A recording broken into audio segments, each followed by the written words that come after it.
Good morning students, welcome to current quiz.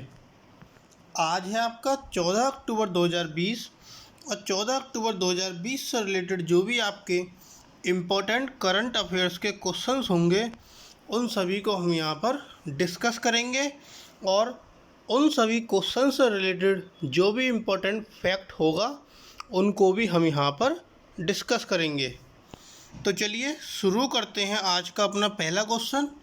अगर आपने अभी तक हमारा चैनल सब्सक्राइब नहीं किया है तो हमारे चैनल को सब्सक्राइब कीजिए और नोटिफिकेशन बेल बटन को प्रेस कीजिए ताकि आपको हमारी सभी वीडियोस के नोटिफिकेशन मिलते रहें। तो स्टार्ट करते हैं आज का अपना फर्स्ट क्वेश्चन। हाल ही में तेलंगाना मंत्रिमंडल ने गांव में कितने धान क्रय केंद्र स्थापित करने का निर्णय लिया है? तो अभी हाल ही में तेलंगाना मंत्रिमंडल ने 6000 गांव में धान क्रय केंद्र स्थापित करने का क्या लिया है? निर्णय लिया है। अब ये 6000 का निर्णय लिया है, किसने लिया है? तेलंगाना मंत्रिमंडल ने। क्यों लिया है? क्योंकि ये सुनिश्चित करना चाहते हैं कि जो किसान हैं और जो इस समय महामारी चल रही है उसके मद्देनज़र रखते हुए किसानों को कोई समस्या नहीं आनी चाहिए, कोई समस्या का उन्हें सामना नहीं करना पड़े। इसी के साथ साथ उन्होंने किसानों से यह भी आग्रह किया है कि जो धान की नमी है वो 17% से अधिक ना हो।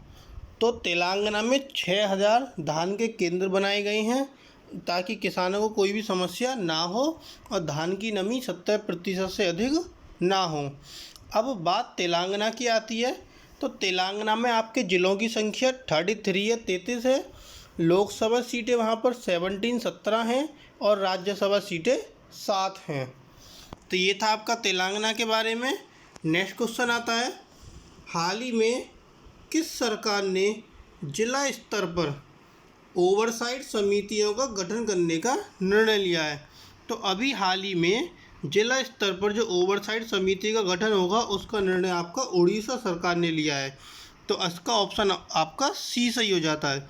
अब उड़ीसा सरकार ने लिया है तो उड़ीसा के हमारे मुख्यमंत्री कौन है? नवीन पटनायक। अब यह जो समिति है ये आपकी जिला स्तर पर तो गठित होगी। अब ये क्यों होगी? क्योंकि ये कोविड सुविधाओं के साथ साथ जो आपके सरकारी और निजी अस्पताल हैं, निजी से मतलब है यहाँ पर प्राइवेट, तो जो सरकारी और निजी दोनों अस्पताल हैं उसमें जो बीमारी के कारण मृत्यु हो रही है उसकी समीक्षा करेंगे, उसकी गुणवत्ता का देखभाल करेंगे और उसका भी क्या होगा? ऑडिट होगा। तो इसलिए इन्होंने क्या किया है, ये एक जिला स्तर पर ओवरसाइट समिति का गठन किया है। अब बात उड़ीसा की आती है तो उड़ीसा में आपके ज़िलों की संख्या 30 है। उड़ीसा में आपकी लोकसभा सीटें 21 हैं और राज्यसभा सीटें 10 हैं। नेक्स्ट क्वेश्चन आता है, हाल ही में सदर जापरोव को किस देश का नया प्रधानमंत्री नियुक्त किया गया है? तो अभी हाल ही में सदर जापरोव को किर्गिज़स्तान का नया प्रधानमंत्री नियुक्त किया गया है। अब उन्हें नया प्रधानमंत्री नियुक्त किया गया है कहाँ पर? किर्गिज़स्तान में। तो क्यों किया गया है?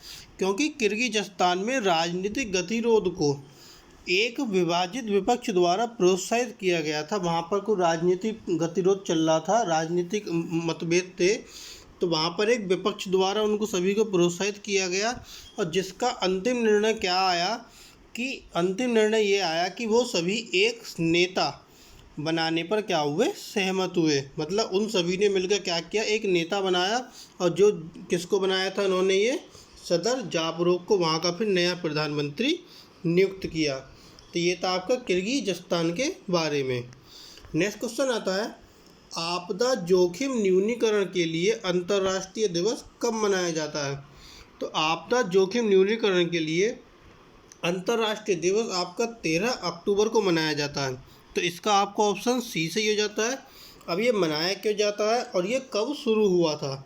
यह जो दिवस था आपका 1989 में शुरू किया गया था और इसका जो मुख्य उद्देश्य था वो ये था कि जो दुनिया भर में लोग हैं और जो समुदाय हैं उसमें जो आपदाओं के जो जोखिम होते हैं उसके न्यूनीकरण के बारे में जागरूकता बढ़ाना। तो इसके लिए ये दिवस मनाया जाता है। नेक्स्ट क्वेश्चन आता है आपका, हाल ही में कार्लटन चैपमैन का निधन हुआ है, उन्होंने किस वर्ष में दक्षिण एशियाई फुटबॉल महासंघ का गोल्ड कप जीता था? तो अभी हाल ही में कार्लटन चैपमैन का निधन हुआ है। अब निधन हुआ है तो उन्होंने किस वर्ष ये फुटबॉल महासंघ का गोल्ड कप जीता था? 1997। इसका भी आपका ऑप्शन सी से हो जाता है। 1997 में तो इन्होंने गोल्ड कप जीता था। इसी के साथ साथ इनका नाम हमारा इम्पोर्टेंट क्यों है?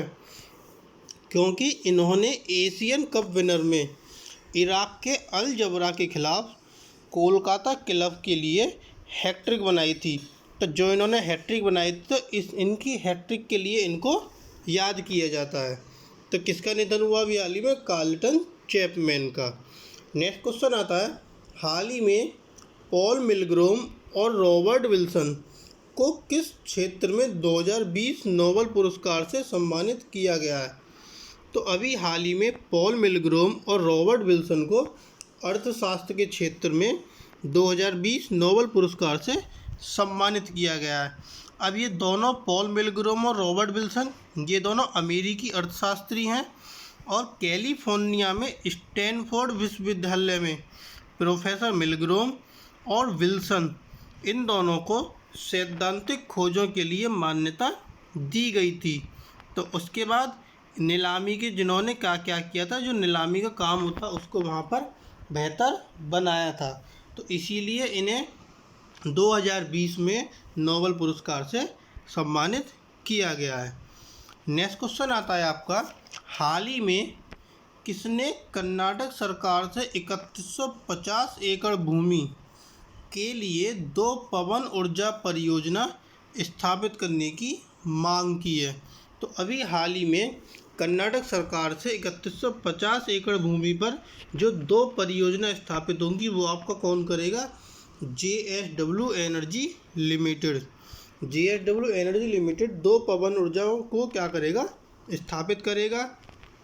अब इनमें से जो एक परियोजना है वो आपकी 3900 करोड़ रुपए की लागत से बल्लारी और दावरगेरे में जो एक हमारा इलाका 1350 एकड़ का है, वो वहाँ पर ये क्या की जाएगी? स्थापित की जाएगी। और अगर हम इसमें लागत की बात करें तो इसमें जो अनुमान लगाया गया निवेश का, वो आपका 8860 करोड़ का अनुमान लगाया गया है। अब बात आपकी कर्नाटक की आती है, तो कर्नाटक में ज़िलों की संख्या 30 है, कर्नाटक में लोकसभा सीटें 28 हैं और कर्नाटक में राज्यसभा सीटें आपकी 12 हैं। नेक्स्ट क्वेश्चन आता है आपका, हाल ही में इंटेल ने IIT Hyderabad, public health foundation of India और किस राज्य के साथ साझेदारी की है? तो अभी हाल ही में इंटेल ने IIT Hyderabad, public health foundation of India और तेलंगाना राज्य के साथ साझेदारी की है। अब इंटेल ने साझेदारी ये की क्यों है? इंटेल एक नया applied artificial intelligence research centre, Intel एक नया applied artificial intelligence research centre स्थापित करेगा और उसको स्थापित करने के लिए इंटेल ने IIT Hyderabad, public health foundation of India और तेलंगाना के साथ साझेदारी की है। यह हेल्थ केयर और स्मार्ट मोबिलिटी जैसे जो प्रमुख क्षेत्र हैं, उन क्षेत्रों में जो चुनौतियां आती हैं उनको हल करने के लिए आर्टिफिशियल इंटेलिजेंस का लाभ उठाने पर केंद्रित होगा। अब बात तेलंगाना की आती है, तो तेलंगाना में ज़िलों की संख्या 33 है, तेलंगाना में लोकसभा सीटें 17 हैं और तेलंगाना में राज्यसभा सीटें 7 हैं। नेक्स्ट क्वेश्चन आता है, हाल ही में वित्त मंत्री ने उपभोक्ता मांग को बढ़ावा देने के लिए सरकारी कर्मचारियों के लिए कितनी विशेष योजनाओं की घोषणा की है? तो अभी हाल ही में वित्त मंत्री ने उपभोक्ता मांग को बढ़ावा देने के लिए जो सरकारी कर्मचारियों के लिए कितनी योजना बनाई हैं? 2। तो इसका आपको ऑप्शन ए सही हो जाता है। अब हमारे वित्त मंत्री की बात है तो वित्त मंत्री कौन है आपके? निर्मला सीतारमण। ये एक लीव ट्रैवल कंसेशन से संबंधित कैश वाउचर और एक त्यौहार अग्रिम है। तो ये आपकी दो हैं जो सरकारी कर्मचारियों के लिए क्या होगा, जब कोई इधर उधर जाएगा तो उनमें उनको कैश वाउचर मिलेगा, और जो आपके त्योहारों पर होता है उसके लिए इन्होंने ऐसी दो योजनाओं को क्या किया है, शुरू किया है, उनकी दो योजनाओं की घोषणा की है। नेक्स्ट क्वेश्चन आता है आपका, बायोसेरेस HB4 निम्नलिखित में से एक किसकी एक किस्म है। तो अगर हम बात करें बायोसेरेस HB4 की, तो ये एक गेहूं की किस्म है, तो इसका आपका ऑप्शन बी सही हो जाता है। और ये जो गेहूं है ये आपका अर्जेंटीना में औपचारिक रूप से जो आपका सूखा प्रतिरोधी होती है, उसमें आनुवंशिक रूप से जो संशोधित GMO गेहूं के उपयोग को मंजूरी देने वाला दुनिया का पहला देश बन गया है। ये जो आपका बायोसेरेस HB4 है, ये एक गेहूं की किस्म है, और जो सूखा प्रतिरोधी आनुवंशिक जो रूप से संशोधित गेहूं को उपयोग के लिए मंजूरी देने वाला पहला देश बन गया है आपका कौन, अर्जेंटीना। और ये जो होता है हमारा गेहूं बायोसेरेस HB4, ये सूखे के लिए प्रतिरोधी है। तो आपका नेक्स्ट क्वेश्चन आता है, द विचवा करनी, जिसका अर्थ होता है एक नेक काम के लिए जीवन समर्पित करना। द विचवा करनी, जिसका अर्थ होता है एक नेक काम के लिए जीवन समर्पित करना, ये आपकी किसकी आत्मकथा है। तो ये जो आत्मकथा है वो आपकी डॉक्टर बाबा साहेब विखे पाटिल की आत्मकथा है। अभी हाल ही में हमारे देश के प्रधानमंत्री नरेंद्र मोदी ने 13 अक्टूबर 2020 को डॉक्टर बाबा साहेब, ये गलत लिख दिया, बाबा नहीं है बाला साहेब है, डॉक्टर बाला साहेब विखे पाटिल की आत्मकथा का इन्होंने क्या किया है, विमोचन किया है। अब विमोचन क्यों किया, इसके साथ इन्होंने क्या किया है, जो उन्होंने पिरवर ग्रामीण शिक्षा सोसाइटी है, नरेंद्र मोदी ने पिरवर ग्रामीण शिक्षा सोसाइटी है, उसका नाम बदलकर क्या रख दिया, लोक नेते डॉक्टर बाला साहेब विखे पाटिल पिरवर ग्रामीण शिक्षा सोसाइटी। ये हमारे देश के प्रधानमंत्री नरेंद्र मोदी ने उसका नाम बदल दिया है, किस सोसाइटी का, जो आपकी पिरवर ग्रामीण शिक्षा सोसाइटी थी। नेक्स्ट क्वेश्चन आता है आपका, राष्ट्रीय कामधेनु आयोग द्वारा इस वर्ष गाय गोबर से बने 33 करोड़ दियों को जलाने के लिए कितने करोड़ परिवारों को पहुंचाने का लक्ष्य है। तो अभी हाल ही में राष्ट्रीय कामधेनु आयोग 33 करोड़ दियों को 11 करोड़ परिवारों तक पहुंचाएगा, जो दिए आपके गाय गोबर से बने हुए हैं। और इस अभियान के माध्यम से राष्ट्रीय कामधेनु आयोग इस दिवाली महोत्सव के दौरान गाय गोबर और उत्पादों के व्यापक उपयोग को बढ़ावा दे रहा है।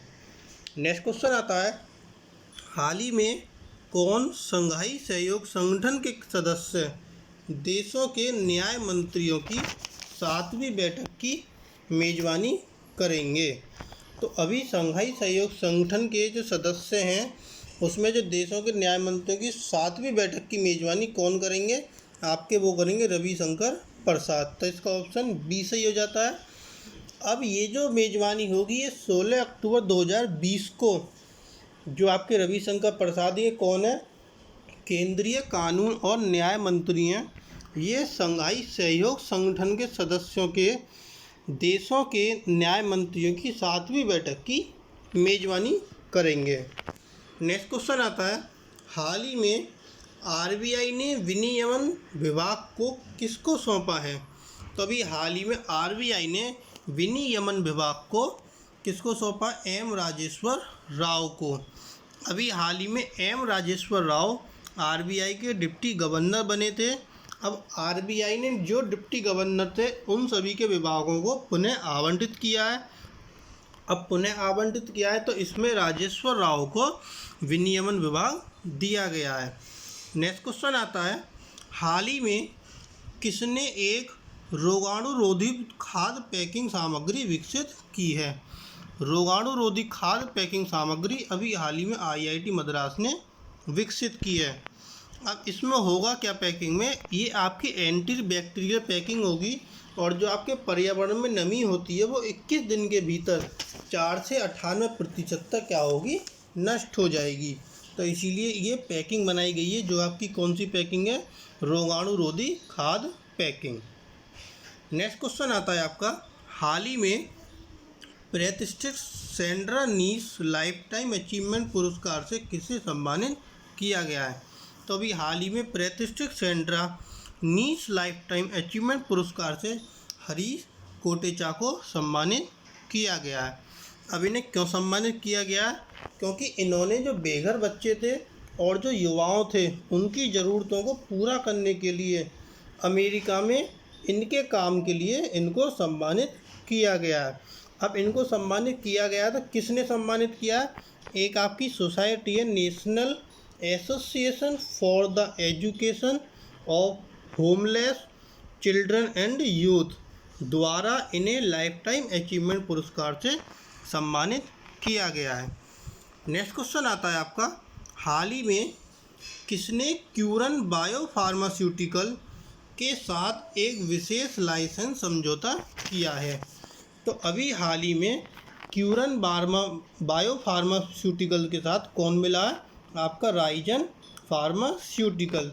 अब आपकी राइजन फार्मास्यूटिकल जो है ये आपकी एलेम्बिक फार्मा की सहयोगी कंपनी है, राइजन फार्मास्यूटिकल, और इसने क्यूरेन बायो फार्मास्यूटिकल के साथ एक लाइसेंस समझौता किया है। और ये जो समझौता है आपका ग्रेटर चीन में हुआ है। और इस समझौते में क्या हुआ है, जो कैंसर के उपचार में उपयोग किए जाने वाले तैनालीसीब के विकास और व्यावसायीकरण के लिए ये समझौता किया गया है। तो आज के ये कुछ आपके करंट अफेयर्स के क्वेश्चन थे। अगर आपको हमारी वीडियो अच्छी लगी हो तो प्लीज़ हमारे चैनल को लाइक कीजिए, सब्सक्राइब कीजिए। आप हमारी वीडियो को लाइक कीजिए, कमेंट कीजिए। अगर आपको कहीं कोई समस्या है तो आप हमसे भी इसके लिए संपर्क कर सकते हैं। हमारा टेलीग्राम ग्रुप, व्हाट्सएप ग्रुप, हमारा इंस्टाग्राम ग्रुप, सभी का लिंक आपको इस वीडियोज़ में दिया गया है। Thank you.